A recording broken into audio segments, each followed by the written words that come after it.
Hello, welcome back to my haunted library. It's Regina. Hope you're doing well. I realize I'm doing a lot better than I was last video. In fact, when I was editing that video, I could really see how tired I was, and I was like, oh, no amount of filter is going to help this. But it's a long time since I was in my 20s. Let me know in the comments if you can relate, like when you would go out all night, like even when you're working, like go out on a Wednesday night, stay out really late, go out dancing, drinking, having a great time, and the next day you would just be even that much more refreshed because of the fun you had. Like you may be a little tired, but your cheeks would be rosy and you would be, because you had so much fun. Well, I'm a long way past that. I think the last time I got away with that was age 24, and then it was done. So I was thinking about that, but I'm rested now. Things are going better, kind of over, a lot of the stress. Of course, still in a lot of grief with everything that's going on, but I feel refreshed, and I know Joe does too, so that's good. Got a new haircut, which always makes me feel refreshed. I realized my hair was way too long.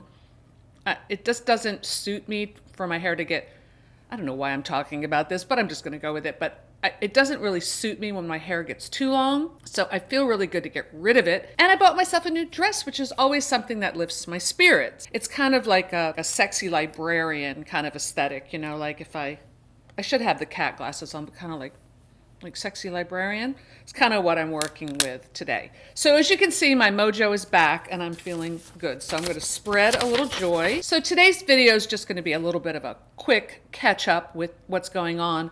I haven't read or finished a new book lately because I'm still reading My Sweet Audrina by V.C. Andrews. I'm really enjoying it this time around. It kind of is reminding me a lot of the relationship with Vera and Audrina. It's reminding me a lot of my relationship with Matilda. I just have to say, it's hitting home. And I really love that about V.C. Andrews. Although I think Andrew Niederman does a wonderful job with capturing her themes, V.C. Andrews really gets into that paper cut, if you know what I mean. That emotional family crap that some of us have experienced more than others. And especially between like siblings and that kind of dynamic.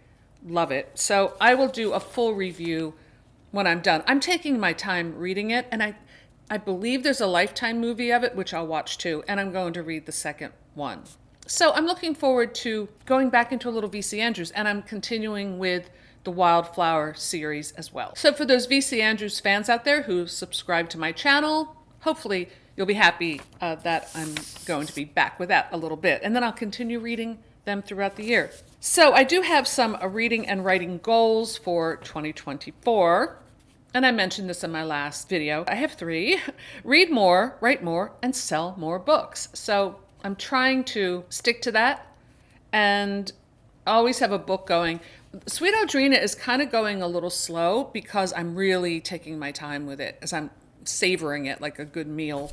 And read more fantasy. I have an entire shelf of fantasy that I'd like to get back into. And Jason White and I, not to give out any secrets, but we've been talking about doing a little fantasy challenge coming up in this new year. So I'll let you know more about that. And also, not that I'm exactly doing a book buying embargo, because I can't imagine that, but I'm going to try to read more from my own shelves. So Joe and I, just to kind of get out of a slump that we were in over the holidays with everything that happened, we decided to spend a nice day in New York, which is what he wanted to do because he wanted to catch the art show at the Metropolitan Museum of Art, the Degas Manet show.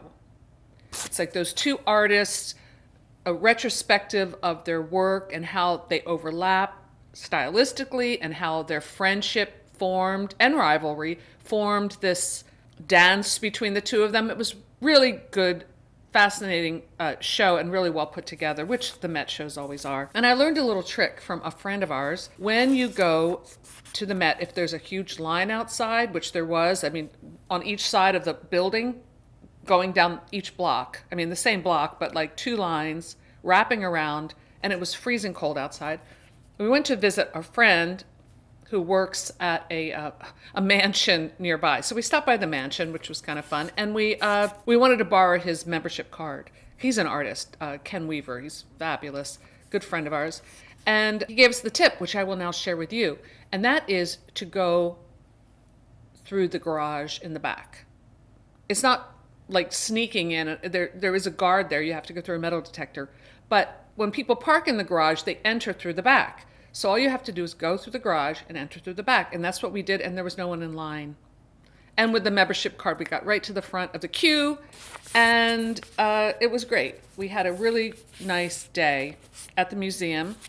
Of course, I wore the wrong shoes. I was trying to be cute because I was in New York, so I had to dress up a little bit, but I should have worn my Skechers. I wore boots.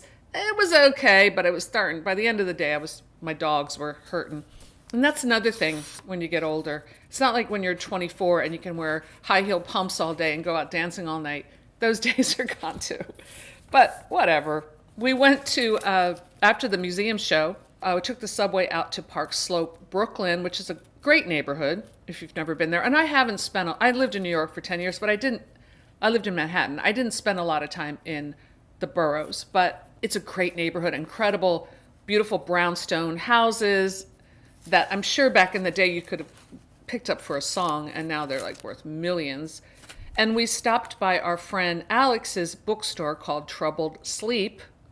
And he also has a branch, and he owns it with some other people who I don't know. There's also a branch in Manhattan. And it's a wonderful indie published used hybrid bookstore. Nice size, beautiful bookstore. And they carry bookworms. So there is 1 or 2 copies of the first bookworms still left in Troubled Sleep. So and it's sold out. There's still copies floating around somewhere, but you can go to Brooklyn if you live near there and pick up the book, or maybe call them and they can ship it to you. All right, anything's possible. So of course I did pick up a couple books while I was there. Now they didn't have an extensive horror section. They had a great science fiction section, like new stuff, old stuff. So if you're a sci-fi fan, definitely check it out. So I picked up a book that I'm a little scared to read because I've heard some about this and I'm not into extreme horror so much, but because I want to read newer fiction, I'm going to try this. And that is Tender is the Flesh by Augustina Bastarrica. I don't know if I pronounced her name correctly. She is an Argentine novelist and short story writer. And this won all kinds of praise, and it's not that long. I think I can handle it. I'm going to read this. And then I asked my friend Alex, the proprietor, what he recommended or what books were selling in his store. And he said, oh, this writer is like the it girl. This is quoting him, the it girl of literature. Of course, I had not heard of her.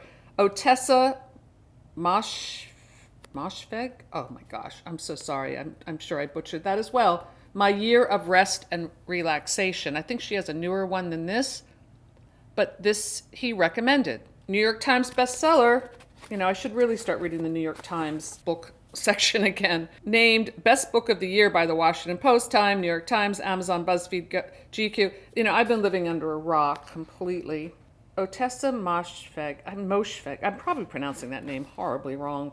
This is the shocking and strangely tender story of a young woman's efforts to duck the ills of the world with the help of one of the world's worst psychiatrists in the annals of literature. This sounds like a really good read. Let me know in the comments if you read either of those books and what you thought. Oh, and what else? Okay, so some of you may have seen that I decided to create a GoFundMe fundraiser for our dear friend Merce from Harpies in the Trees, who's going through a crisis at the moment. I'll link the fundraiser below if you want to find out more about that or maybe donate. I'm going to have it up for another day.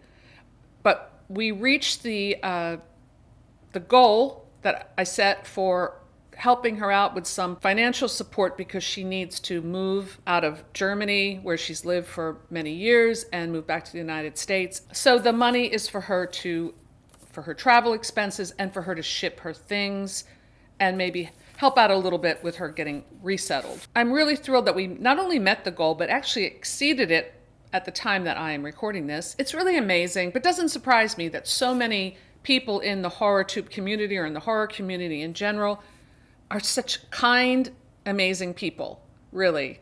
You think because we love horror that we're weird. Well, we are weird, but that we're like, dark and violent. We don't care about people and nihilistic. Nothing could be further from the truth. And we all know that, who are horror fans. We just maybe have a bad reputation, but don't we kind of love that bad reputation that we have because it keeps some people away. But yeah, it's amazing. So I was really happy that I could do that, and it was really easy to do.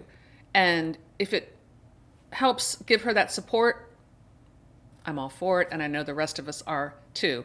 And I really appreciate some of the messages I received from people who were concerned about MRSE and extended some thanks for me doing this, and it was the least I could do, really, and it feels good to help. So passing that on. So I'm really excited about the Gothic Arts Reading Challenge that's coming up in February. So that's going to be my friends Elizabeth Sagewood, Edie Lewis, Aphrodite Lee, and DL Tillery. And we will all be doing announcement videos about that next weekend. So hopefully you'll join us for that, because we did it last year and it was a lot of fun.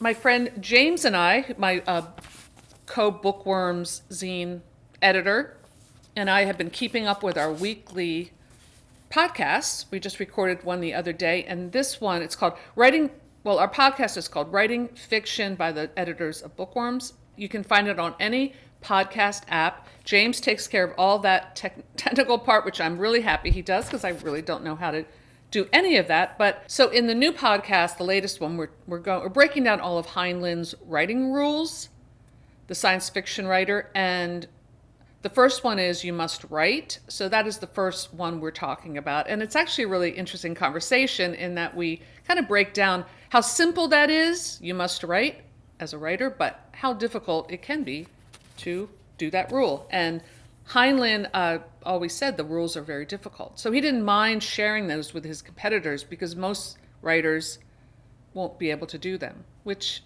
to me is a challenge. So we'll talk more about we're taking each rule each week with our podcast. Oh, my friend Jeremy Fee did an amazing video. And it's not just because I have 2 books listed in the video. It's an amazing video in general, where I'm just so impressed the way he put this video together. He's rating every book he read for the year of 2023, and then rating them. He has this really interesting tier system. And Carni was one of the top contenders. I was really happy to see that. He also read Fashion Victims, one of my other novels, and that was mentioned, but he really loved Carni, which really makes me feel great. I've gotten such different responses about that book. Some great, some and a lot of the negative responses, well, most of them are due to my unlikable, in quotes, main character, which I think could also be a good topic for a future podcast. Like, how likable does your protagonist need to be? Pros and cons, all of that. So if you are reading Carni, thank you for checking it out. It is on Kindle Unlimited now, so if you are interested in that feature, or you can become a member of my library as a patron on Patreon, and you get a free copy. So it's up to you. I'm trying to, another one of my New Year's resolution, try to get more patrons. That would be nice. And also, I wanted to mention that I watched just once, so I have to watch it a couple more times. I watched the new Omen trailer. It really scared me, and I thought it was really cool. So I'm kind of getting up hope for that. So let me know if you've seen that and what you thought, or if you want to comment on any other thing that I mentioned in today's video. I would love to hear your thoughts.